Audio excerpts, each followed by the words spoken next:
میں آج اپنے پاکستانیوں کو، اپنے کارکنوں کو، سب کو آج ہم غائبانِ نماز جنازہ پڑھ رہے ہیں مغرب کے بعد یہاں زمان پاک میں.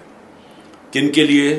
وہ شہداء کے لیے، جو لوگ صرف نکلے تھے اپنے حقوق کے لیے پرامن احتجاج کرنے کے لیے، جن کو سیدھی گولیاں ماری گئی، اور کتنے اور جو بیچارے ابھی ہسپتالوں میں بڑی سیریس گولیوں کی انجریز ہوئی ہیں ان کو. اور افسوس یہ ہے کہ کوئی اس کے اوپر تحقیقات نہیں کر رہی، کوئی اس کے اوپر انکوائری نہیں ہے، کوئی دنیا میں اجازت نہیں دیتا اس طرح کسی کو گولیاں مارنے کے لیے. آپ فرانس کے اندر دیکھیں، سیدھے سیدھے پیٹرول بم پھینک رہے ہیں پولیس کے اوپر. ایک آدمی کو گولی کسی نے نہیں ماری، کیونکہ آزاد ملک ہے.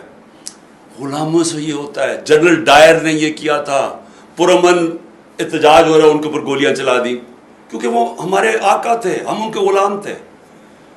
تو ہم نے اپنے شہداء کے لیے سب نے آج یہاں جمع ہونا ہے مغرب کے بعد، اور ان کا غائبانِ نماز جنازہ پڑھنی ہے.